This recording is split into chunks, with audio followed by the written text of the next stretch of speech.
This episode of Shaun of the South is brought to you by Case Knives, a tradition of my family dating back to my granddaddy, who once said the best cure for idle hands was to build something, so keep your hands sharp with a Case knife. And by Folklore Brewing and Meadery, quite literally the best brew in Alabama. Visit folklorebrewingandmeadery.com.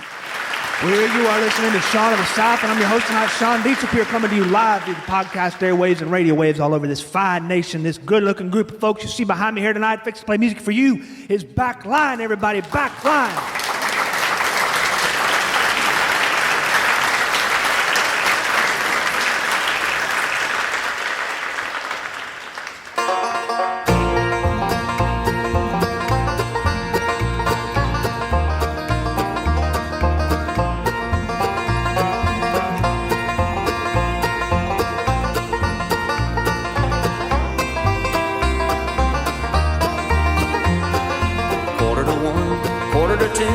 So long since I've heard from you. The shadows on the wall mess with my mind. Sitting here alone again. Since you've gone, that's how it's been. All I do is hang my head and cry, because I'm still in love and I miss your touch, and I'm longing for your kiss. Oh darling, can't you see I can't go on like this? Won't you please come back to me?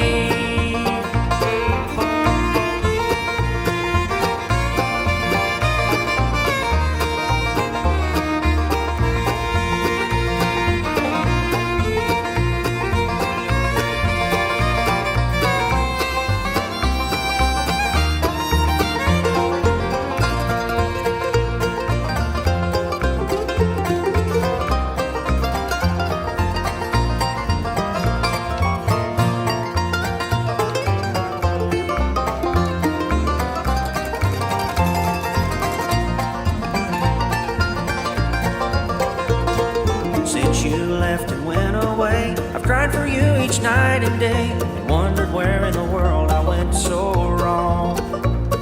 So darling, hear my plea, won't you please come back to me? I'll do anything, can't you see that I'm still in love and I miss your touch, and I'm longing for your kiss.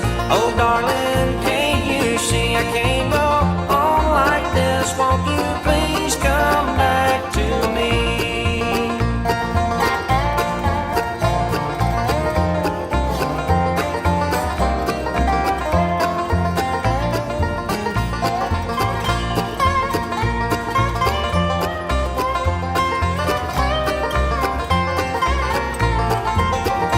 And I'm still in love and I miss your touch, and I'm longing for your kiss. Oh darling, can't you see I can't go on like this? Won't you please come back to me? Now won't you please come back to me?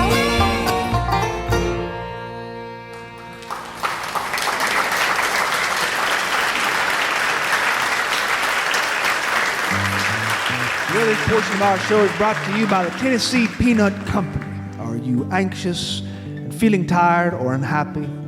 Do you have frequent bouts of forlorn complacency and existential angst that leaves you exhausted, drained, grumpy, and depleted? Well, I have good news for you. Try the Tennessee Peanut Company's Down Home Peanuts.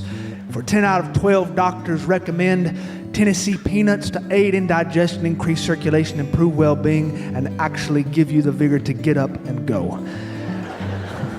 Tennessee Peanut Company brings you an array of roasted peanut flavors to suit all your body's essential peanut needs. Burn your tongue on Nashville's sweet and spicy peanuts, or satisfy your sinful needs with double-dipped chocolate peanuts. Enjoy flavors like Cajun Bayou Bites, honey roasted, chipotle, traditional salty, sea salt and cracked pepper. And when you have room, try some classic peanut brittle. Your pancreas will thank you. Whatever you do, make sure you satisfy your peanut needs with the Tennessee Peanut Company. Visit TennesseePeanut.com.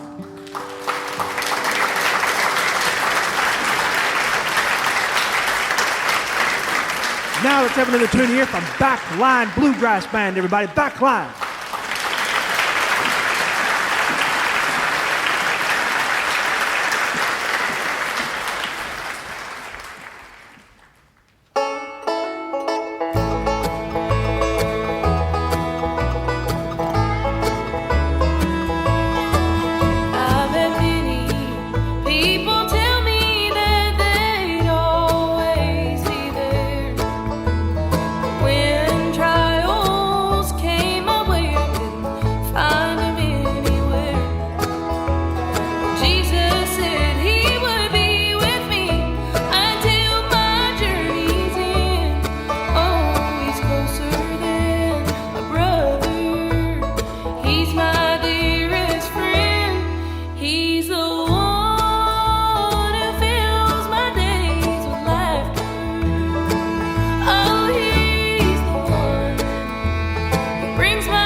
keep moving on.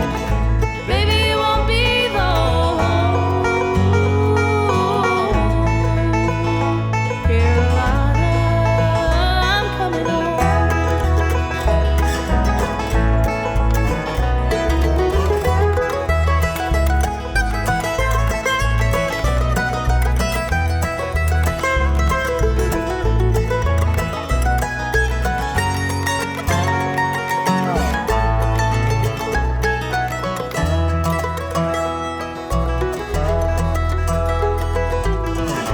In my memory, she goes with me to every state and every town I pass through. The French Broad River, it's rolling clearer.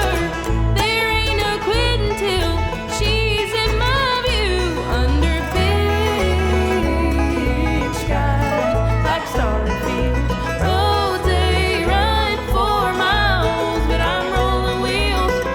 I gotta keep moving on. Baby, it won't be long. Carolina, I'm coming home.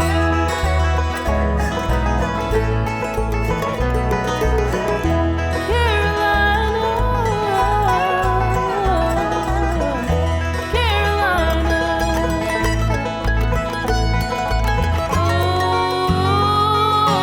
Oh, I'm coming home.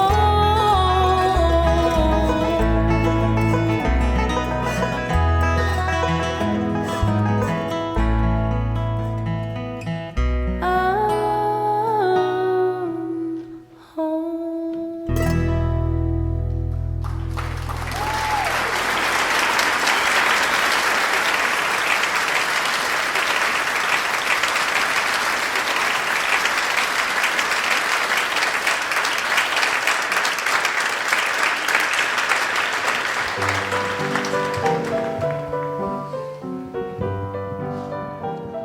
We're going to read you a little bit of our mail sent in to us from listeners all over this fine country. I had nothing better to do than to put pen to paper or finger to keyboard or thumb to phone screen and tell us a little bit about what they're doing in their life or what's going on, or are sending us legal letters asking us to cease and desist under threat of legal consequence.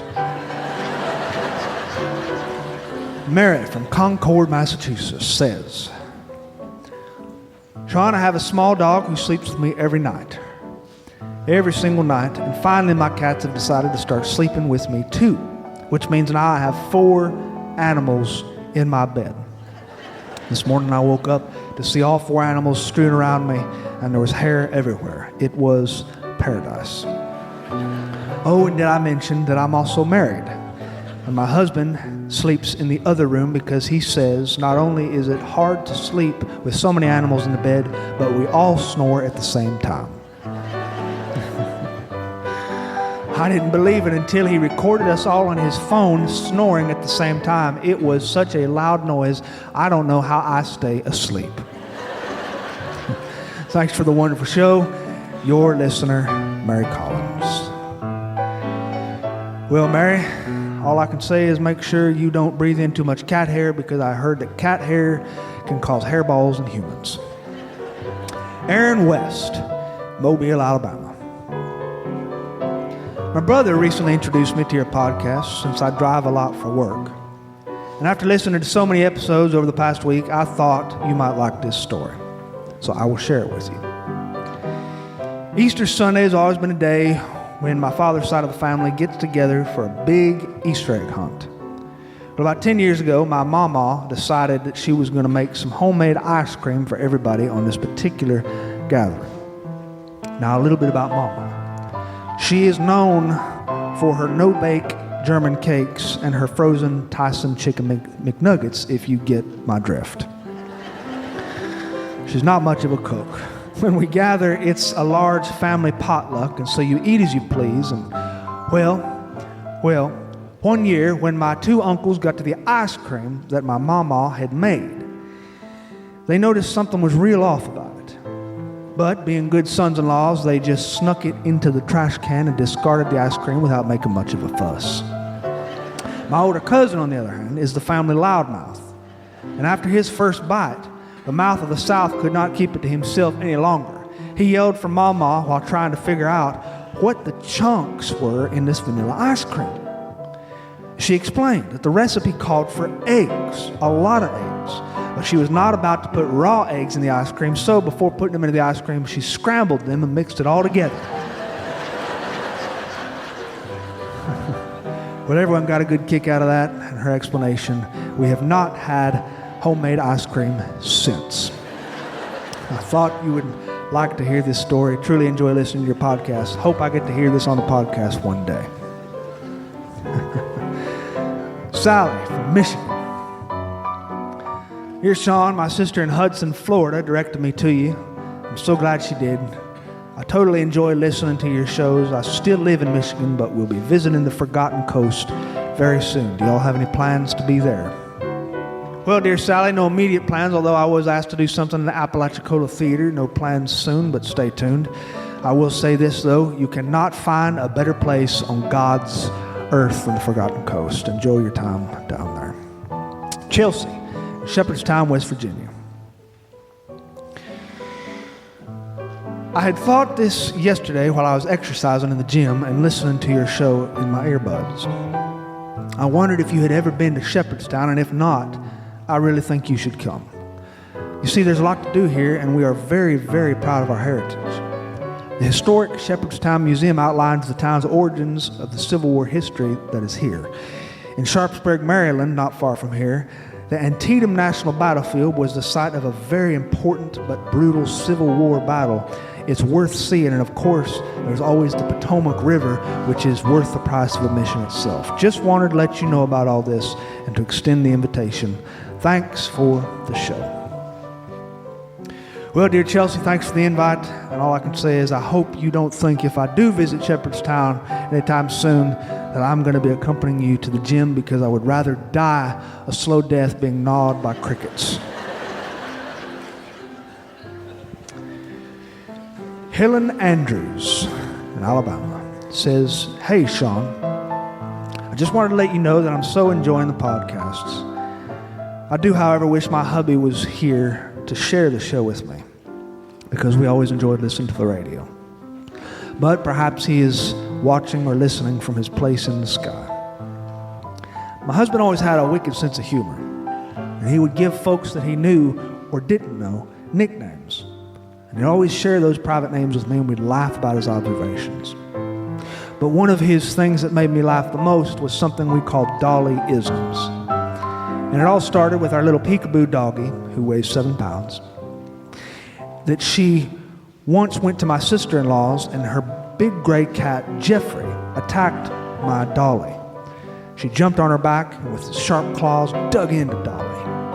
Well, when we got home, my husband started speaking for Dolly. And he said in a very high-pitched voice, "How many times do I have to tell y'all I don't like cats?" And well, you just had to be there. It was hilarious. After that, every time David wanted to say something that was sort of mean, my husband would use a Dollyism, and he'd speak in the dog's voice. Dolly said that she was going to bite the jerk who pulled out in front of us. Or Dolly said that she was going to pee on the grave of the person who cut him off in the slow lane. Dolly said that she was going to do this and do that, and so on. It was hysterical. At her death, my husband and I both vowed never to have another doggie. She was tiny and blonde, and her name, Dolly, came from the fact that she looked very much like Dolly Parton's wig. She would literally ride on my husband's shoulders, and she did that from the very day I brought her home from the lady's house. Dolly was hyper. The old lady was not. I miss seeing you and Jamie, and I really miss those hugs from your shows. Many hugs and kisses, Helen." Well, Helen, I look forward to seeing you again soon. Sandy in Tallahassee, Florida. Dear Sean, I'm not sure how I discovered you, but I added you, your Sean of the South, to my mother's radar. And I'm happy I did, because Mama will be 94 next week, next Wednesday on January 26th. She was raised in South Georgia, specifically Valdosta, and has lived in Tallahassee since 1947. Everyone calls her Honey, a name which she acquired when her first granddaughter was born. Everybody calls her Honey. and she loves it. Most days she asks me if I have read your column yet, and then she proceeds to tell me about it. Some days she feels as if you are writing directly to her. Her name is Salida Joyce as a birth name, even though they call her Honey. And if you really know her and don't call her Honey, you can just call her Joyce. I know that's confusing, but anyway. What I wanted to know is if you would wish her a happy birthday, because it would make her day. I wanted to invite some of her longtime friends over to the house for cake, but decided against it because of the times we're living in, which are so uncertain. She was understanding, but kind of disappointed. Anyway, I won't bore you with the details. Just wish her a happy birthday for me, would you? Of course I would. And I'd like to say sincerely from everybody here tonight, dear Mama or Salida or Joyce or Honey, happy 94th birthday.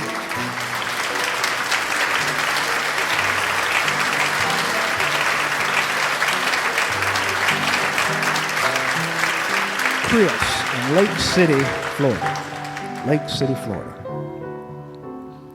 Dear Sean, I love your articles in our local paper here.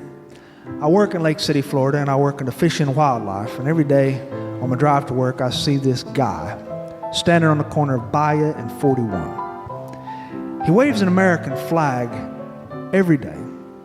And I think it's interesting to note that it's not a political flag or a flag to cause division. It's just an American flag at this busy intersection.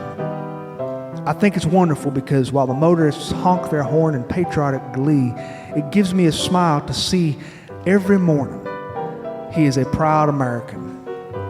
And I feel compelled to ask myself, what can I do to make this day better for everyone, including the fish and wildlife? The flag guy on the corner is a particular hero of mine because he inspires waving a flag. Thanks to all you guys out there listening to this who waved the flag, and to everyone, please keep waving. Please keep waving. And please come visit us, Sean, in Lake City. Please visit us soon. Your pal, Chris. Well, dear Chris, thank you for the letter, and may we all wave the flag of human kindness and love in any way that we know how, in ways that are easy, in ways that are hard, and especially when we don't feel like it. And that's letters from our listeners. Letters from our listeners.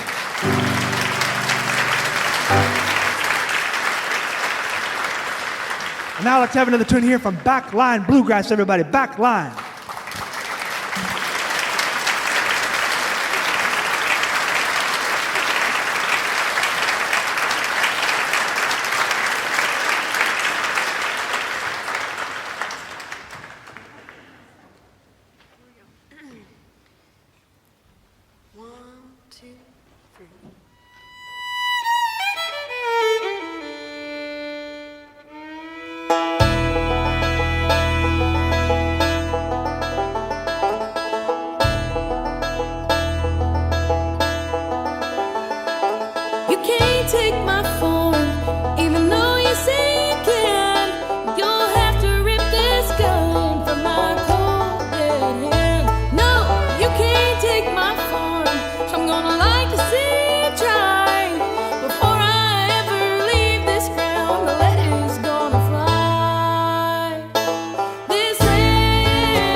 The weather in Florida has been such that it causes people to lose their faith in a loving God. Because the weather is all over the map. We don't know what it's going to do anymore, so we've given up trying, which means we have given up in many other regions and areas of our lives. Because you need to have one thing that's dependable in your life in order for you to have a surface that is tough enough to skate on, for which you can base the rest of your decisions on. You have to have decent weather, or else you begin to lose your compass in life. Last week, it was so cold that Starbucks resorted to serving coffee on a stick. The week before that, it was so hot that people were out raking their leaves wearing nothing but their skivvies. And the week before that, it had been so cold in the Panhandle that old-timers said they could not remember a snow like this in roughly 78 years. 78 years back long, long ago when it snowed in the Panhandle. It's gone a long time without snow, and then we broke the spell, meaning that once the worst has happened to you, it either opens up the door for something even worse to happen, or it closes the door and it ushers in a brand new era of prosperity. The fact that you don't know means that you live your life in a kind of spiritual schizophrenia. And that's where we are. It's this kind of uncertainty. Nobody knows what's coming. Nobody knows when it's going to come, how it's going to come, or whether it will come. That was actually pretty profound what I just said. Sister Karen was in the First Baptist Church, and she was in that little back room, the fellowship hall, with the water spots on the ceiling, and the linoleum floors, and the foot-operated water fountain, and the little kitchen that was an afterthought to the building, which was constructed in 1927, and all of the appliances are harvest wheat-colored, that special shade of yellow that resembles puke or infected urine. And she was organizing the casseroles on the table. The casseroles on the table have become her constant in life. Now, she has 3 casseroles she makes better than anybody else in the entire region.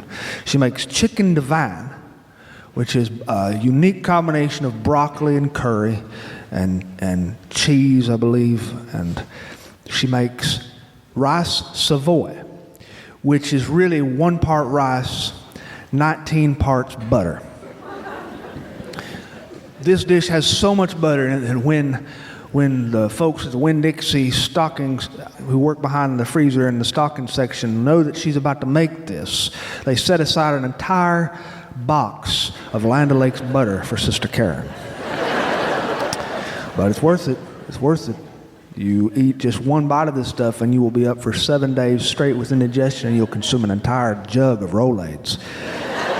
And she makes a casserole which she calls chicken cheese casserole, which is really just a variation on a theme in my church, a variation on a theme, which all originated with Sister Ruth's hot chicken salad casserole, which came to us in 1939 when she had leftover chicken salad that was about to go bad, but did not own an ice box, and so she popped it in the oven and she put cheese onto it, and it was known as the first hot chicken salad casserole. Ever since then, women have been putting their own twist upon the hot chicken salad casserole, and it's the mark of a cook to be able to take the same ingredients and do something different with them. And so you can pretty much tell where the ladies line up as far as their cooking abilities by how they make their chicken cheese casserole. Sister Karen was adjusting these casseroles on that table for the Women's Coalition and Bible Study Potluck, which takes place every Friday night. They used to meet on Wednesdays, but they moved it to Fridays because the Girl Scouts started using the fellowship hall on Wednesdays, and the Boy Scouts used it on Thursdays, and so the Women's Coalition of Bible Study moved to Fridays. And they always bring a little bit of food because several of the women in this class, who all look the same and who all kind of come from the same background, have developed diabetes. And so they're their blood sugar is a little wonky, and so it's important for them to keep themselves stabilized. These are the kind of women who you can look at and you can just see your whole childhood in front of you. Sister Karen is the kind of woman with white, frilly coiffed hair that is a style that has not been changed since Lyndon B. Johnson was in office. She is the kind of woman who wears embroidered sweatshirts that say things like, "I'm a hot grandma." And she wears lily white, blindingly white kids oversized on her feet and a brand of polyester pants which has not been seen since the days Florence Henderson was on primetime. This is what she looks like. And it really does give you an idea of what she is like, because you can see a woman like this and remember all of your golden memories. Running behind that church and playing in Peach Creek and climbing on the roof of the First Baptist Church when nobody was looking, and trying sincerely to give your best friend a concussion by trying to suggest that it's not all that hard to build a giant paper airplane out of 4,000 sheets of taped together paper that can support a human mid-flight. Some of the first ladies started to show up at the Bible study, and they were there sitting down in their semicircle. They always sit in a semicircle. And these ladies, they all have quilted Bible case covers that they've made themselves. And some of them bring their needlepoint in when it's time, when there's a lot of waiting involved. They'll bring in the crossword puzzles or cryptograms and wait on the other ladies to come in. There's 14 ladies in the group. And that night, as they were waiting and the last of them were arriving, this young man walked through the fellowship hall, and everybody's eyes were upon him. He was pushing a large push broom, and he had earbuds tucked tightly into his ear holes. And so he wasn't very aware of the 14 women of God who were staring at him with their quilted Bible covers in their laps and the hot steaming line of 3 casseroles. He was just doing his work. He was kind of bobbing his backside a little bit to the sound of the music. And there was something very strange about this man. Beneath his janitor blue shirt with his name tag embroidered on his chest in red and white, which said "Dan," there were tattoos on his bare flesh. And the most disturbing of which was the tattoo which came up the right side of his neck and curled around his ear. The snake, and its tongue just kind of went right into the ear hole. There were other tattoos that were equally disturbing on his right and left forearms that snaked down to the tops of his hands, and there were tattoos on his fingers. There was a tattoo coming up the center of his neck right around his collarbone, and these were not benign, innocent little Panama City tattoos. These were the kinds of tattoos that were done sing-sing style, with a guitar string that was fashioned into a needle that was borrowed from the guy in the rec room, and that was salvaged Bic pen ink as the ink underneath the arm from the prison warden. These were prison tattoos. These were prison tattoos. Sister Karen saw this man pushing his push broom through the room, and they watched him clean the baseboards. And one of the ladies said, "Who is that?" Another lady said, "I don't know. Surely that's not the new janitor." Another woman said, I can see a naked woman on his forearm."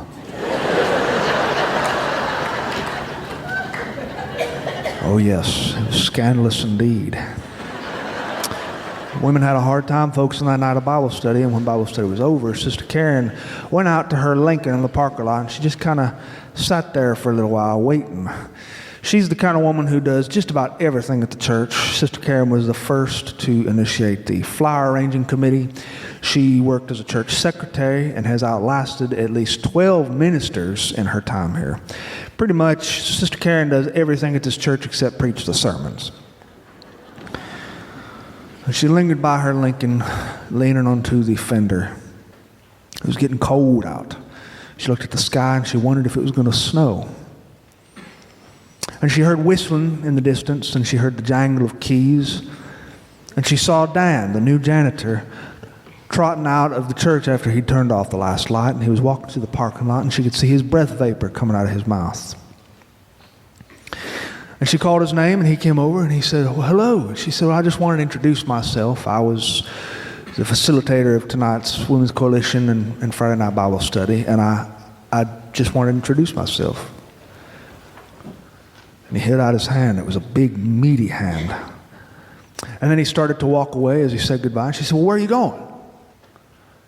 He said, well, I'm walking home. She said, oh, well, I could give you a ride. He said, no, I really wouldn't want to be any trouble. I wouldn't want to be any trouble. Sister Karen stepped toward him, and she wrapped her arm around his, hooked his arm around hers, and she squeezed it tight, and she looked up into his eyes. He was a tall man. And she said, how about you come to my house? I'll make chicken cheese casserole, and you can tell me all about yourself. This is how a church woman gains another victim. It's very, very hard to turn down a woman who says she's going to make chicken Divan or chicken cheese casserole or rice Savoy. And so Dan agreed. Now life was really never the same after that. So he crawled into her Lincoln. It was luxury such as he has never known before. Oh, it was nice. Oh, it was nice. And they talked on the way over. And she learned a lot about him when she dropped him off that night. She learned that he had just gotten out of prison early after doing some time. But he had big dreams. He wanted to go to college. He wanted to get a car. He wanted to save up and get his own place. He wanted to get married someday. He had dreams just like anybody else. Well, she let him off. She reminded him. She said, please be at my house. Be at my house, let's say Sunday after church, and we'll do Sunday dinner. He said, okay, I'll be there. And sure enough, after church on Sunday, she went home a little bit early. She avoided the altar call, which is something she has been doing for many, many years. She figures that there's really not much of a need to have an altar call in a church full of 29 different individuals who all know each other and are all second and third cousins. And she's heard the song Just As I Am, all 765,000 verses of it played every Sunday ever since she was 2 years old, and could actually write the Broadman hymnal by rote if she were pressed with the task. So why stick around for the altar call? She went home. She started preparing her casserole, the chicken cheese casserole, the staple of that little church. And she placed it on the table, and sure enough, when he arrived, his nose hit the air and took one whiff in. He said, what is that glorious smell? She said, it's chicken cheese casserole, and I'm known for it. Come on in here. And he sat down at her table, and they had the most wonderful conversation. The most wonderful conversation. And the more she got to know him, the more she saw underneath those tattoos and realized that those tattoos just didn't even truly exist anymore. They were just little colors of pigment on the skin. They had nothing to do with the inside. Before he left, after he'd stayed for a long time, she said, I'd like you to come and join us on Friday for the Women's Coalition and Women's Bible Study. He said, really? She said, yes. She said, there's free food there, and I think you could really have some fun with us. Well, he kind of looked off into the distance, as was his habit, and seemed to be thinking to himself, what kind of fun is involved when a 25-year-old man meets with women who are over 8 decades old? But because the food in his belly settled so well, he agreed. And that Friday, when the Women's Coalition and Bible Study got together, he showed up, and he was very sheepish. He'd gotten his work done early. The new janitor had gotten his work done early, and he slipped into the fellowship hall with the waterlogged ceiling, and he sat down on one of those old brown folding chairs, the same folding chairs that are in every single church worldwide, from South Africa all the way to Winnipeg. And on his lap was something very curious. It was a quilted Bible cover.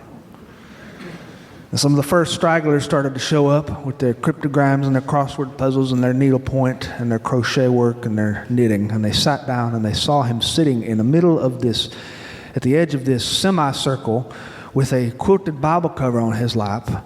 And they started looking at each other, these women in the coiffed hair brigade. And they said, what is he doing here? They were very quiet about it. These are women who are not amateurs when it comes to keeping the gossip mill going. When Sister Karen showed up at the very, very last, she did this on purpose, she sat down and she announced that there was a new member of their women's Bible study and coalition group. A new member. That's how she said it. Brand new inductee. And she made him stand. Dan stood up. And she said, I'd like you to meet our newest member. This is Dan. Dan gave a little head bow to everybody, and the women kind of exchanged looks, and they gave the old AA greeting, hello, Dan. She said, Dan, tell us a little about yourself, said Sister Karen.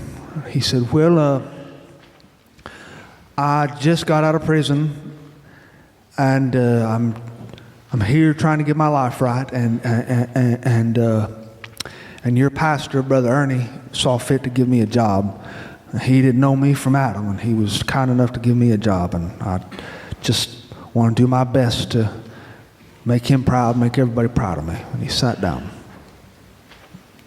Well, the women all sat down, and they flipped their Bibles open to the book of Ruth, where they were living out their frustrated marital fantasies through Ruth and Boaz's story. And they found that they really liked this guy. They really liked him. When it came time to eat, they all ate together, and they found themselves kind of laughing. He had a good sense of humor. He was a real nice guy. And then when the eating was over, they did their prayer request time. They always do prayer requests. These are the women who control the prayer chain at the little church and type up the emails, the prayer request emails that go out. And everybody raised their hand, and they asked for prayer for the grandson or the grandkids or their husband who was not feeling so well ever since he'd been diagnosed with this or that. And Dan raised his hand up, and he said, I have an unspoken prayer request. Well, everybody kind of looked around, and unspoken. They got to be real good friends with Dan. Real good friends. And they started to kind of ask him around a little more often. Next thing you know, Dan was at people's houses. He was lifting heavy bird baths, and he was doing lawn work, and he was painting old faded clapboards in their ladies' houses. And they'd ask their husbands to do these kinds of jobs back and forth, day in and day out. But as you know, once you ask a man to do something, there's no need to hassle him for the next 9 months to do it. He'll get to it when he can. And Dan became sort of part of everybody's life. And eventually, in time, he was even typing up the prayer request emails and sending them out to the entire church. He became a real asset to that little women's coalition and Bible study group. And then came the day, not very long ago, when Dan got sick.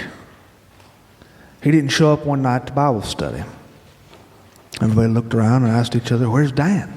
Where's Dan? Sister Karen said, he's not doing so well. We need to pray for Dan. Dan has hepatitis C. He got it from a fight when he was in prison. He got some infected blood. And he's got cirrhosis of the liver, and they don't expect him. And everybody exchanged looks with wide eyes. What? Well, the next Friday, at the little local hospital, about 14 women came bursting through the double doors and walking down the sterilized corridors of the hospital, carrying 12 by 9 casserole dishes in their hands and quilted Bible covers in their other hand.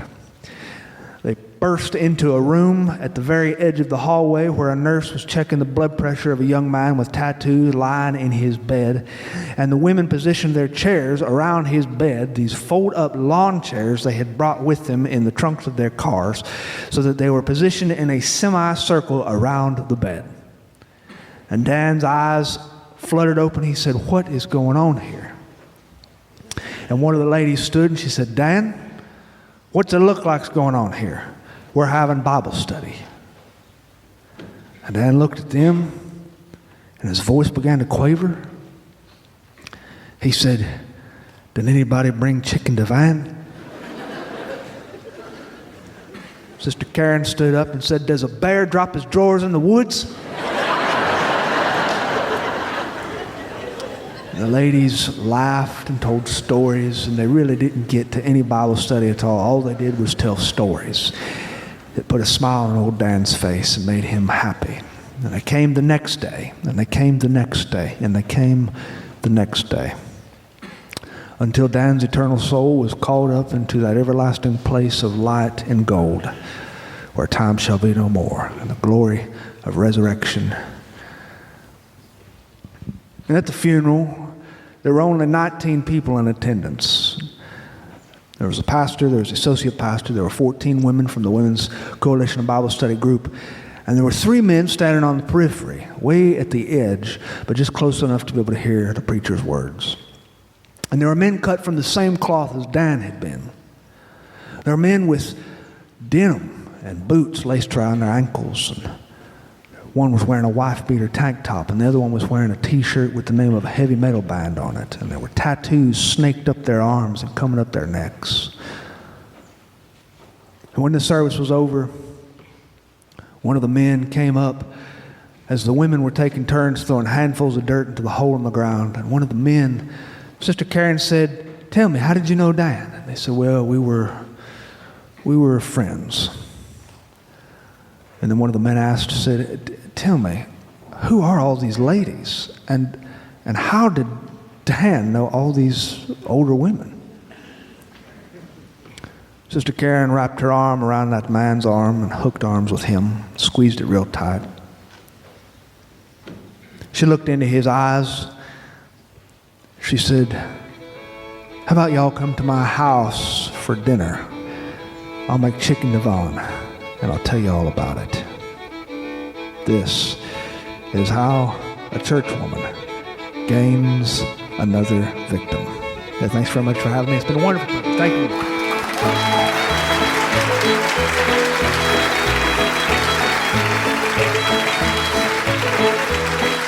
Hey, thanks for listening to Sean of the South. I've been your host tonight, Sean Dietrich, and man, it really has been a bona fide privilege coming to you like we do each week live from these podcast airwaves and radio waves all over this nation. This episode was brought to you by Case Knives, a tradition of my family, dating back to my granddaddy, who once said the best cure for idle hands was to build something. So keep your hands sharp with a Case knife, and by Folklore Brewing in Meadery, quite literally the best brew in Alabama. Visit folklorebrewingandmeadery.com. That excellent music you heard behind me tonight was Backline Bluegrass. Caitlin Gardia, Chris Williamson, Travis Tucker, Zachary Carter, Milam Williams, and Clint White on the fiddle. To find out anything more about what they do, you can visit Backline SC for South Carolina, BacklineSC.com. There you can find all sorts of stuff about what they do, who they are, and you can download their music today. I promise you, if you do such a thing, you will not regret it. To find out anything more about what I do, you can visit SeanOfTheSouthShow.com, and there you can find archived episodes from our first episode dating all the way to this episode, which you just heard, although I don't know why. You must have terrible taste in podcasts. And while you're there, I hope you take the time to drop me a line, tell me about your birthday announcements, wedding invitations, and potluck socials. And I'll do my best to read that sort of stuff over the air for my friends, because I love to do that sort of stuff for my friends. Speaking of friends may come and friends may go, and some may peter out, you know. But you will be my friend. Peter out or Peter in. Adios.